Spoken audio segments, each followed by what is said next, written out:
Santa Catarina comemora bons números no índice de alfabetização do estado e você vai ver também. O número de pessoas internadas por alcoolismo aumenta em todo o país. O toque fantasma é o novo golpe usado com cartões de aproximação. Criciúma perde no Brasileiro da Série B, mas hoje tem jogo contra o Tubarão pela Copa Santa Catarina. Essas e outras notícias você acompanha a partir de agora aqui no Informe Região.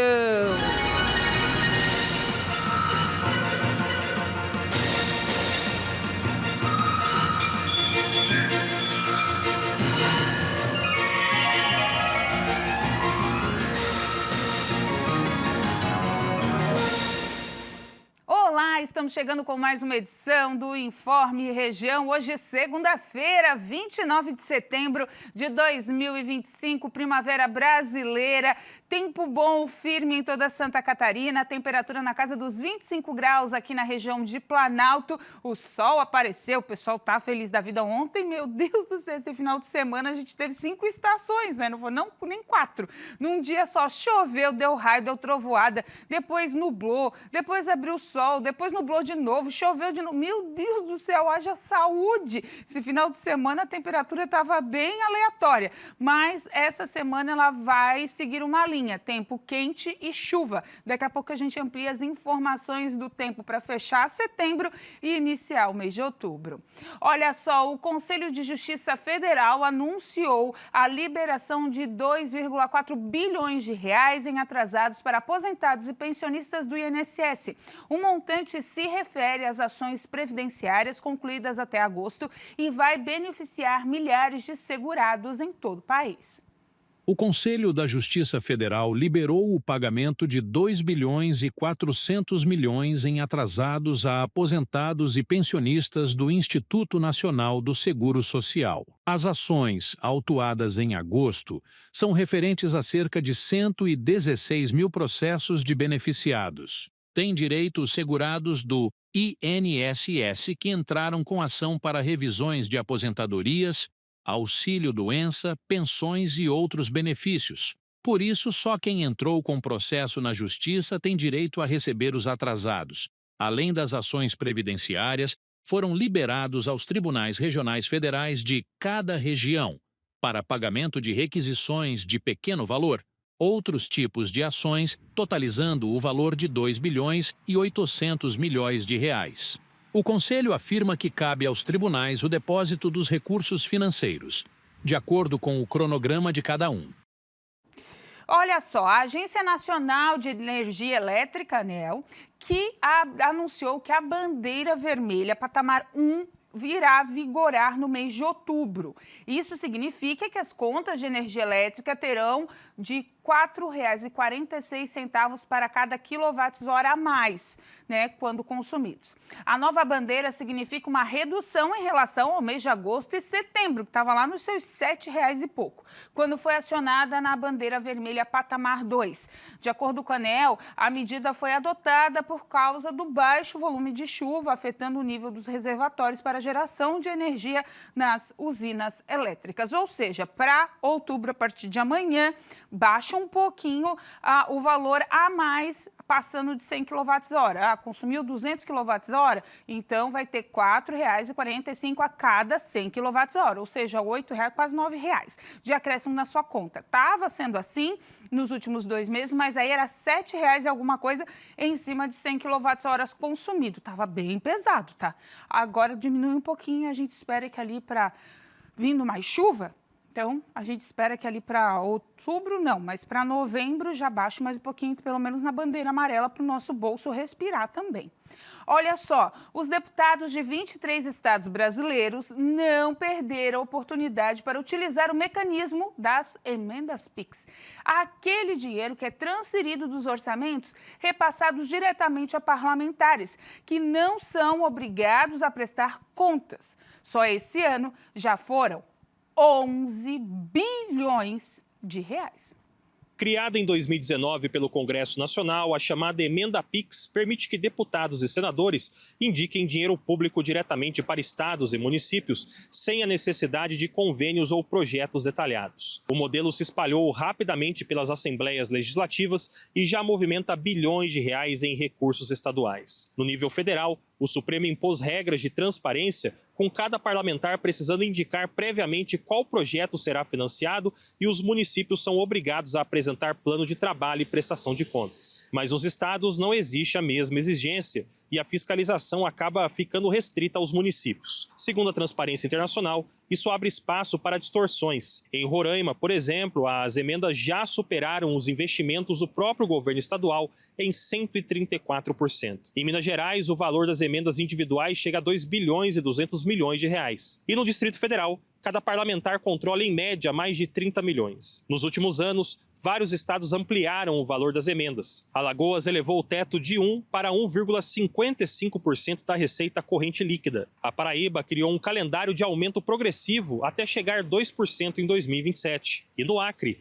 a Assembleia Legislativa retirou o limite e passou a definir o valor anualmente. Apesar dos portais de transparência estaduais divulgarem o valor repassado, o nome do parlamentar e o município beneficiado, a grande crítica é a falta de informações sobre o destino final do dinheiro. Sem detalhamento de obras ou prestação de contas, fica difícil acompanhar o impacto dos recursos na vida da população. Em São Paulo, o Tribunal de Contas já cobrou explicações do governo estadual por liberar repasses sem exigir plano de trabalho prévio. Em Santa Catarina, a emenda PIX chegou a ser estendida até mesmo para transferências feitas pelo governador, mas o modelo foi barrado pelo STF. Ainda assim, o Estado manteve as emendas parlamentares nesse formato. Rio de Janeiro e Ceará criaram a emenda PIX por lei complementar. No Rio, o governo diz que segue as mesmas regras de transparência das demais emendas impositivas. Já no Ceará, a execução dos recursos depende do Executivo, que decide se libera ou não o dinheiro indicado pelos deputados estaduais. Em alguns lugares, como Maranhão e Mato Grosso, as assembleias aprovaram a emenda PIX, mas os governos informaram que não colocaram o mecanismo em prática. Em Goiás, a liberação só ocorre mediante a apresentação de orçamento detalhado e plano de trabalho dos municípios. No total, estudo da Câmara aponta que 23 estados já adotam emendas impositivas, somando mais de 11 bilhões de reais em 2025. O modelo defendido por assembleias legislativas e questionado por órgãos de controle ainda divide opiniões. A seguir, mais um golpe. O toque fantasma já chama a atenção de especialistas no país.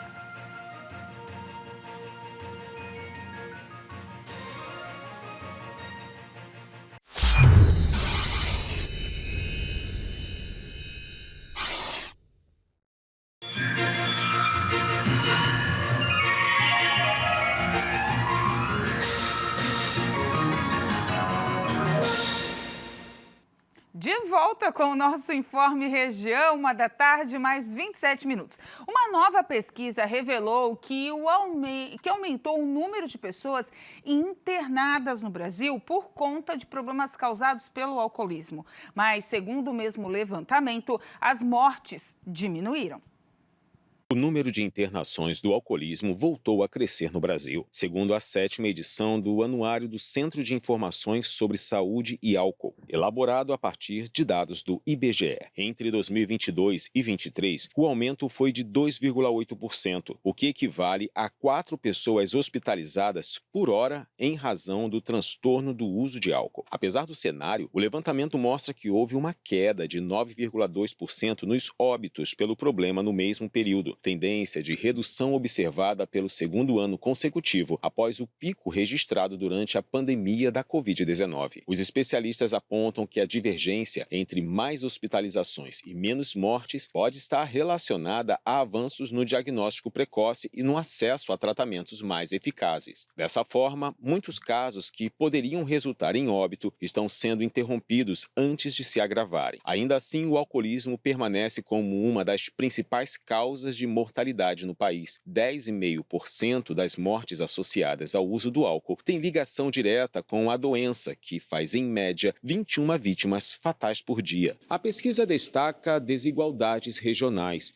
Enquanto a média nacional de mortalidade é de 3,6 por 100 mil habitantes, Estados como Piauí, Bahia, Espírito Santo e Tocantins registram índices superiores. Já no sul do país, Rio Grande do Sul, Paraná e Santa Catarina, lideram em número de internações, com taxas bem acima da média nacional de 19,3 por 100 mil habitantes. Outro ponto de atenção é a diferença entre homens e mulheres. O estudo mostra que eles representam 90% das vítimas de alcoolismo, com um aumento de 10% nas mortes entre 2010 e 2023. No caso das mulheres, houve queda de 2,5% no mesmo período. A maioria dos óbitos ocorre a partir dos 55 anos, quando os efeitos crônicos do uso nocivo da substância se somam a comorbidades comuns nessa faixa etária, como diabetes e hipertensão. Além dos impactos de longo prazo, como cirrose e doenças cardiovasculares, o uso abusivo do álcool também está ligado a consequências imediatas, incluindo acidentes de trânsito e episódios de violência, que atingem, sobretudo, jovens com menos de 35 anos. Especialistas reforçam que o consumo excessivo costuma ser usado de forma equivocada como válvula de escape para dificuldades pessoais, o que exige políticas públicas voltadas não apenas ao tratamento, mas também à prevenção e ao apoio psicológico. Gente, precisando, procure apoio. Em posto de saúde, tem grupos de apoio, a gente tem os alcoólicos anônimos, temos também outras diretrizes através do Sistema Único de Saúde. Procure apoio. O alcoolismo é doença. Não trate como qualquer outra coisa, é doença, precisa de tratamento e ajuda. 1h31, por falta de golpes que a gente não passa, né, gente? Agora tem mais um no mercado, o do toque fantasma, utilizado com cartões de banco por aproximação. Ele está preocupando especialistas em segurança digital, principalmente porque o Brasil se destaca negativamente nesse tipo de crime no mundo inteiro. A popularização dos pagamentos por aproximação trouxe rapidez e praticidade para consumidores, mas também abriu espaço para uma fraude que vem ganhando destaque: o chamado golpe do toque fantasma. Criminosos exploram a tecnologia NFC, usada em cartões, celulares e relógios inteligentes para realizar transações não autorizadas de forma quase imperceptível. De acordo com as empresas de cibersegurança, o golpe ocorre de duas maneiras. Na versão presencial, os criminosos precisam estar fisicamente próximo da vítima, geralmente em locais lotados, como filas e shows, para capturar o token de pagamento do cartão ou dispositivo. Esse código criptografado é transmitido em tempo real para outro celular, que imediatamente o utiliza em uma maquininha para efetivar a compra. Já na modalidade remota, os golpistas recorrem à engenharia social, se passando por funcionários de instituições financeiras para induzir a vítima a instalar aplicativos fraudulentos que capturam os dados de pagamento. Um levantamento internacional revelou que o Brasil concentra 47% das tentativas de golpe do toque fantasma registradas no mundo, ficando à frente de países como Índia, China e Espanha. A combinação de alto uso de pagamentos digitais e a vulnerabilidade dos usuários coloca o país em posição de destaque negativo nesse cenário. Por se tratar de um golpe silencioso, muitas pessoas só percebem a fraude após checar a fatura do cartão. Os especialistas orientam medidas preventivas, como nunca instalar aplicativos a pedidos de supostos atendentes, desconfiar de mensagens inesperadas de bancos, além de utilizar carteiras ou capas que bloqueiam o NFC. Caso seja vítima, é essencial acionar imediatamente a instituição financeira, solicitar bloqueio do cartão e registrar um boletim de ocorrência, que pode ser feito online no site da Polícia Civil. E olha só, gente, o governo municipal, por meio da Fundação Cultural de Criciúma, vai realizar amanhã o lançamento oficial do concurso X-Salada Centenário. O evento exclusivo para convidados vai acontecer no Centro Multiuso da FASC, no Parque das Nações, a partir das 7 horas da noite. Na oportunidade, serão reunidos os 32 estabelecimentos inscritos na ação cultural para um menu degustação. E também será apresentado o mascote da campanha, o Xito, além da exibição do trailer do documentário em que a produção está sendo feita pela equipe da Fundação Cultural de Criciúma, resgatando contando a história de estabelecimentos pioneiros e personagens que marcaram a identidade desse prato ao longo das décadas. O período de votação será realizado entre 30 de outubro e 21 de novembro, pelo site que será lançado durante o evento amanhã, depois eu trago para vocês. A escolha do público vai definir qual é o melhor X-salada da cidade. Lembrando que o X-salada já é sancionado como bem material, imaterial e também cultural de Criciúma. Ou seja, ninguém pode mexer no X-salada, ele é nosso.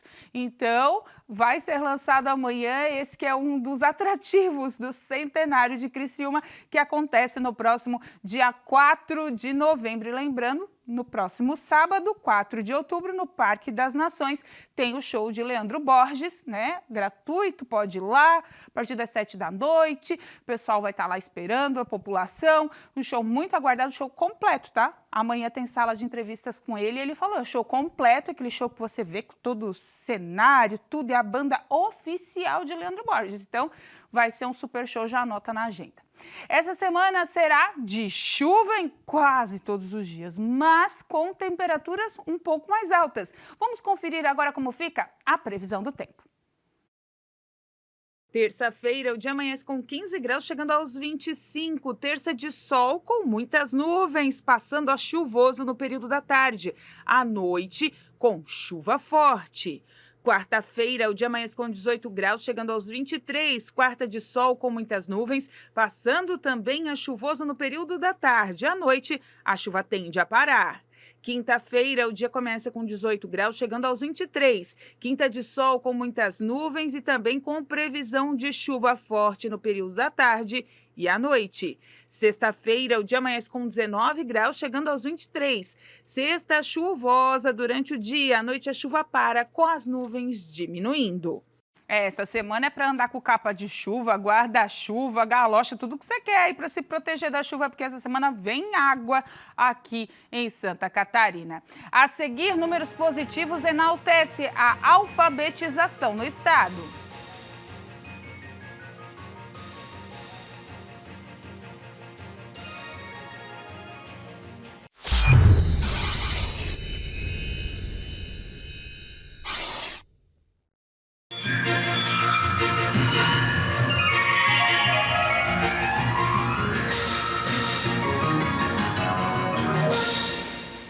De volta com o nosso último bloco do Informe Região. Olha só, gente, a etapa regional sul dos Jogos Abertos de Santa Catarina, o famoso JASC, foi concluída nesse domingo em Criciúma, com a cidade sede conquistando o vice-campeonato geral. Florianópolis ficou em primeiro lugar e São José em terceiro. Com desempenho, Criciúma assegurou a vaga em 8 modalidades para a fase estadual, que vai acontecer em Chapecó entre os dias 18 e 29 de novembro. O município vai disputar o futsal masculino e feminino, handebol masculino, vôlei feminino, bocha masculina, que está classificado, né, nessa etapa regional, além do futebol de campo feminino, do handebol também feminino e do basquete feminino, que já tinham presença garantida. A primeira conquista criciumense foi registrada no último sábado com o terceiro lugar da bocha masculina. No domingo, as demais classificações foram confirmadas. Ou seja, então, todo mundo preparado aí já sabe quem vai disputar o quê no JASC, que acontece em Chapecó esse ano. Olha só, Santa Catarina registrou a segunda menor taxa de analfabetismo do país entre pessoas entre 15 anos ou mais. O estado subiu uma posição diante o último relatório. De acordo com os dados divulgados pela PNAD contínua, Santa Catarina registrou taxa de analfabetismo de 1,9%, ficando atrás somente do Distrito Federal, que apresentou 1,8%. No Brasil, a média de analfabetismo foi de 5,3%, 3 vezes maior que a registrada pelo estado catarinense. A taxa de analfabetismo indica a proporção de pessoas que em uma determinada faixa etária não possuem habilidades básicas de leitura leitura e escrita. O índice mostra quantas pessoas ainda enfrentam desafios para ler ou escrever um simples recado ou bilhete no idioma que conhece. A pesquisa sobre a educação da PNAD contínua é realizada no segundo trimestre de cada ano civil, por meio de um questionário amplo aplicado a todas as pessoas da amostra. Em 2022, Santa Catarina tinha a terceira menor taxa de analfabetismo no recorte pesquisado, empatando com o estado de São Paulo, ambos com taxa de 2,2%. Naquele ano, o Distrito Federal liderava com 1,9%, seguido pelo Rio de Janeiro, com 2,1%. Já no levantamento referente ao mesmo trimestre de 2024, Santa Catarina avançou e conquistou a segunda posição no ranking nacional. Viu, gente? Então, tá caindo, mas a gente precisa, continuar incentivando a educação no país e principalmente no nosso estado, para os números caírem ainda mais. 1h42, antes de encerrar o nosso programa, é claro, a gente perdeu, a gente tem que falar também, não é só na alegria, é na tristeza aqui também. A gente fala, o Criciúma ontem tomou um vareio do Paysandu, último colocado da Série B do Campeonato Brasileiro. Meu Deus, 4-2 só o baile. Ontem foi um nó técnico, tático e de cabeça que o Paysandu deu no Criciúma. Mas, mesmo assim, ficamos na primeira colocação com 49 pontos, seguido do Goiás e o Atlético Paranaense, que está, o foguete içado aí, o Atlético Paranaense, com 48, em quarto o Curitiba, com 47, lá na zona de rebaixamento, Volta Redonda, Botafogo, Amazonas e o Paysandu, que está na última colocação com 25 pontos, graças ao Criciúma. Chapecoense está na oitava colocação com 41, mais difícil de subir, assim como o Avaí, na 11ª colocação com 40 pontos ganhos. Aí, gente, para ajudar, hoje ainda tem Copa Santa Catarina. Tem o Criciúma jogando hoje no estádio Heriberto Wilson contra o Atlético Tubarão, Clássico do Sul, às 8 horas da noite. Brusque e Concórdia também no mesmo horário. O Criciúma, inclusive, o Criciúma Esporte Clube, divulgou ali no seu site, é bom dar uma olhadinha, os setores que estarão abertos. Não será o estádio Heriberto Wilson inteiro para essa partida contra o Tubarão. Alguns setores vão ficar mais fechados, até porque, manutenção, organização, não é assim, de uma hora para outra.